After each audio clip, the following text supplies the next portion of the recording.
Hello students, अपन पढ़ रहे थे अपना एक्सक्रिएशन सिस्टम उत्सर्जन तंत्र, जिसमें अपन ने इसका नॉर्मल इंट्रोडक्शन अपन ने देख लिया था कि एक्सक्रिएशन की डेफिनेशन क्या होती है और जो उत्सर्जी पदार्थ होते हैं वो कौन कौन से होते हैं, और उत्सर्जी पदार्थ के बेस पर जीवों को कितने भागों में डिवाइड किया गया है। ये सारी चीजें अपन ने देख ली थी और अपना एक्सक्रिएशन सिस्टम जो था उसके पार्ट्स जो थे मेन, उनके बारे में अपन ने पढ़ा था।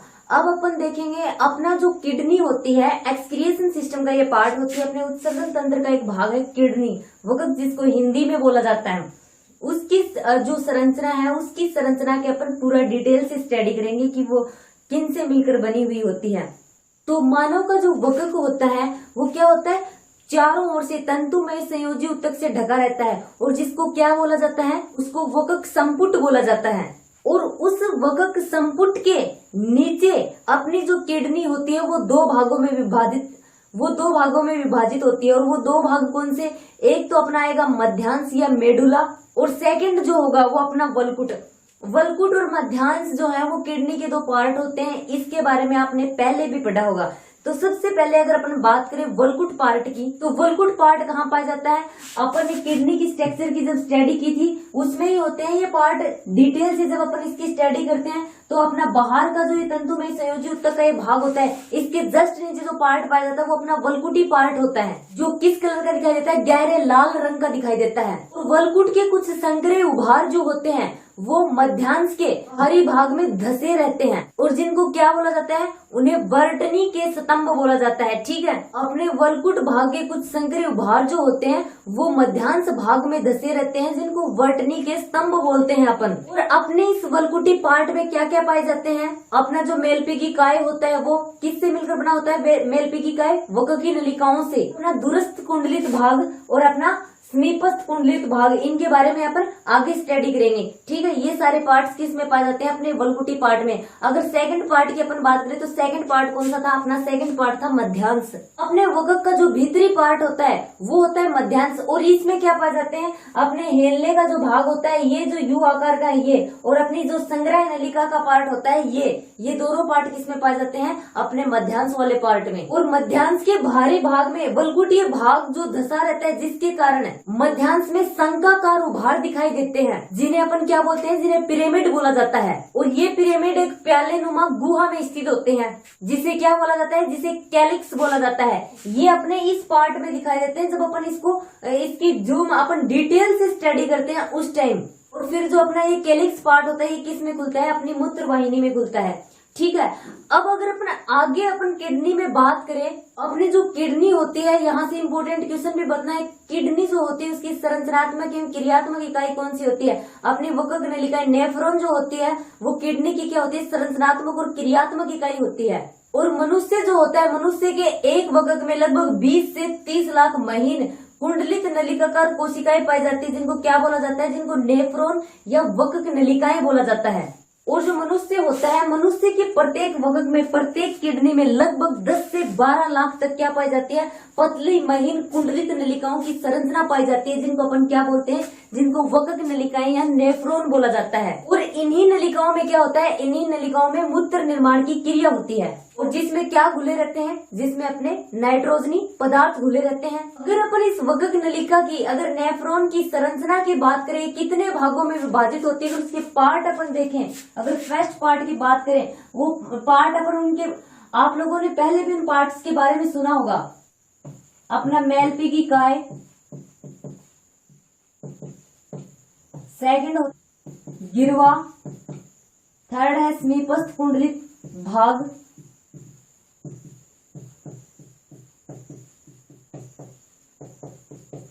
फोर्थ है हेनले लूप,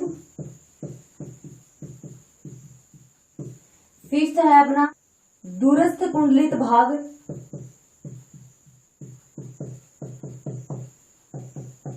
और सिक्स्थ है अपना संग्रह नलिकाएं। ठीक है, ये 6 पार्ट किसके हैं, नेफ्रॉन के। अपनी जो किडनी होती है उसकी संरचनात्मक एवं क्रियात्मक इकाई होती है अपनी वक्क नलिका या नेफ्रॉन, उसके प्रमुख पार्ट्स हैं ये। अगर सबसे पहले अपन मेलपीकी काय की बात करें तो मेलपीकी काय क्या होता है? मेलपीकी काय प्रत्येक जो अपनी वकक नलिका है, इस वकक नलिका का आगे का जो भाग होता है वो मेलपीकी काय कहलाता है। और ये मेलपीकी काय जो होता है ये दो भागों में विभाजित होता है। दो भाग कौन से? फर्स्ट अपना बोमेन संपुट, सेकंड अपना ग्लोमेरुलस या कोशिका गुच्छ। ठीक है, ये दोनों पार्ट किसके हैं? अपने मेलपीकी काय के, जो अपनी वकक नलिका में आगे की ओर स्थित होते हैं। ये जो अपना डायग्राम है ये अपने नेफ्रॉन का ये डायग्राम है। और अपना जो ये बोमेन संपुट होता है, ये बोमेन संपुट क्या होता है? एक प्याले नुमा भाग होता है जिसमें ग्लोमेरुलस जो होते हैं वो धसे रहते हैं। और अपने इस बोमेन संपुट की भित्ति जो होती है ये महीन द्विस्तरीय होती है और सल्की उपकला की बनी हुई होती है। और अगर इसकी आंतरिक संरचना की बात करें, इसकी आंतरिक संरचना जो होती है विशेष प्रकार की कोशिकाओं से बनी होती है, जिनको क्या बोला जाता है? जिनको पोडोसाइट बोला जाता है। और यही पोडोसाइट्स क्या करते हैं? ग्लोमेरुलस कला का निर्माण करते हैं। और फिर अपनी जो ये ग्लोमेरुलस कला होती है, इस ग्लोमेरुलस कला में क्या पाए जाते हैं? इस ग्लोमेरुलस कला में अनेक छिद्र प्रेजेंट होते हैं, जिसके कारण अपनी ये जो कला होती है वो क्या होती है? अधिक पारगम्य होती है। अब अगर अपन मेलपीकी काय के सेकंड पार्ट की बात करें, कोशिका गुच्छ, तो कोशिका गुच्छ जो होता है वो अपने बोमेन संपुट में स्थित होता है। इसमें अपनी वकक नलिका की जो विवाही धमनिका होती है ये क्या लेकर आती है? इस कोशिका गुच्छ में या ग्लोमेरुलस में रुधिर लेकर आती है। ठीक है, अपवाही धमनिका जो होगी वो रुधिर लेके आएगी। सेकंड जो एक अपवाही धमनिका होती है, अपवाही धमनिका का क्या कार्य होता है? अपवाही धमनिका रुधिर लेके जाती है। ठीक है, अभिवाही धमनिका इसमें रुधिर लेके आती है, अपवाही धमनिका जो होती है वो रुधिर लेके जाती है। और अपनी जो अभिवाही धमनिका होती है, अभिवाही धमनिका 50 शाखाओं में विभाजित होकर कोशिका गुच्छ का निर्माण करती है। और अभिवाही धमनिका का व्यास भी अपवाही धमनिका से ज्यादा होगा। अब अगर अपन नेक्स्ट पार्ट की बात करें, अपनी गिरवा पार्ट जो होता है ये सेकंड पार्ट होता है। ये आपको यहाँ पे शो नहीं हो रहा क्योंकि ये अपने जो बोमेन संपुट होता है इसके पीछे पाया जाता है। ठीक है, और इसकी कला जो होती है वो रोमावी उपकला की बनी हुई होती है।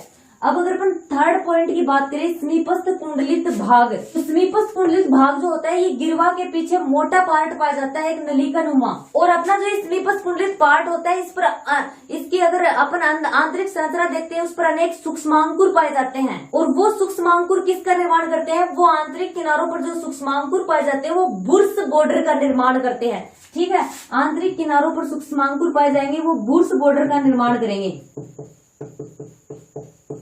जिसके कारण क्या हो जाता है? जिसके कारण इन बुर्स बॉर्डर जो सूक्ष्मांकुर उपस्थित होते हैं इनके कारण अवशोषण का जो स्तर होता है वो बढ़ जाता है। और अपने इस समीपस्थ कुंडलित भाग में माइटोकॉन्ड्रिया की संख्या भी ज्यादा पाई जाती है, जो क्या करता है? जो सक्रिय अवशोषण हेतु ऊर्जा प्रदान करता है। ये सक्रिय अवशोषण, ये अवशोषण के जो ये भी कहाँ पर कितना अवशोषण हो रहा है, किसका अवशोषण हो रहा है, ये सब अपन आगे देखेंगे।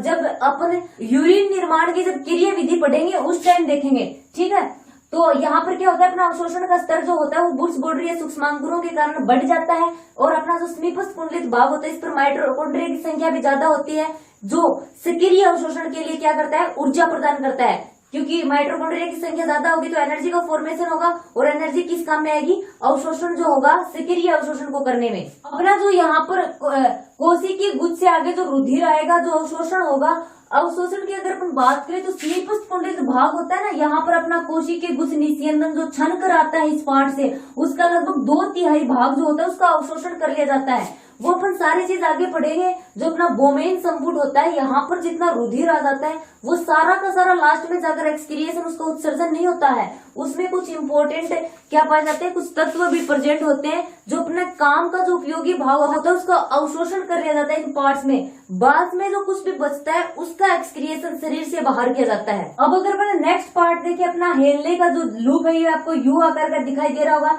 ये कहाँ पे स्थित होता है? अपने जो नेफ्रॉन होते हैं इसके मध्य भाग में, और समीपस्थ कुंडलित भाग और समीपस्थ कुंडलित जो भाग होता है उसके पीछे स्थित होता है ये पार्ट है यू।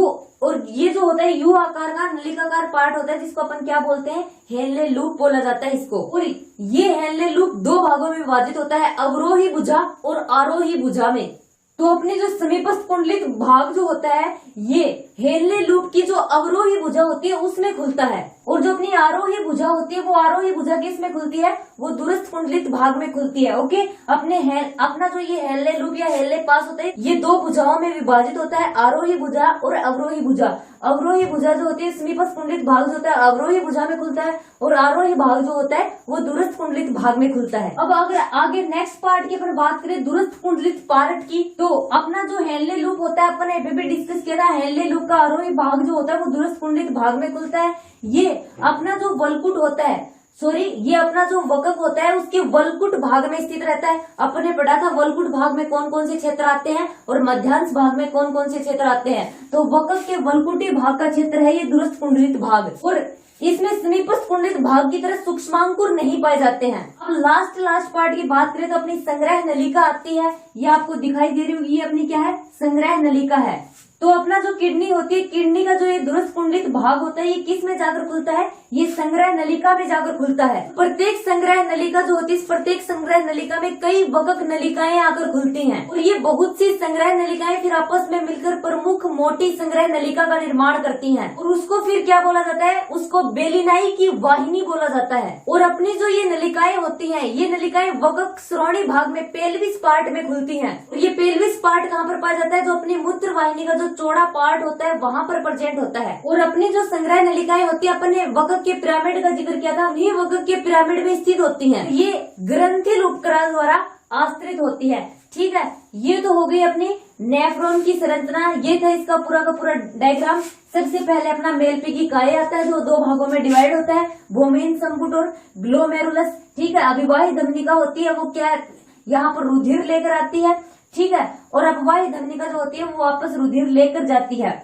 और यहाँ पर आगे की अगर अपन पार्ट की बात करें, गिरवा जो बोमेन संपुट के पीछे स्थित होता है, समीपस्थ कुंडलित भाग अपना ये पार्ट होता है जिसमें सूक्ष्मांकुर पाए जाते हैं, जिसके सूक्ष्मांकुर भी उपस्थित होते हैं और माइटोकॉन्ड्रिया की संख्या भी इसमें ज्यादा होती है, जिसके कारण क्या होता है, अवशोषण का स्तर बहुत ज्यादा बढ़ जाता है।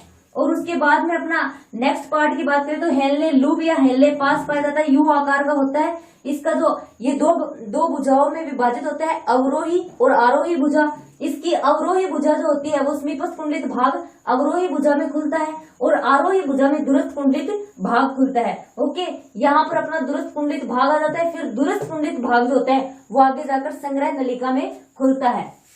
आगे अपन डिस्कस करेंगे जब पढ़ेंगे मूत्र निर्माण की क्रिया विधि कि इस पार्ट में क्या होता है और दूरस्थ कुंडलित भाग में क्या होता है, कौन कौन से पदार्थों का वापिस अवशोषण होता है, कौन कौन से पदार्थ जो होते हैं वो शरीर से भाग त्याग दिए जाते हैं, उनका उत्सर्जन कर दिया जाता है, किस प्रकार से एक्सक्रिएशन की प्रोसेस कंप्लीट होती है। तो आगे जो अपन पढ़ेंगे वो अपना नेक्स्ट टॉपिक होगा उत्सर्जन तथा मूत्र निर्माण की क्रिया विधि।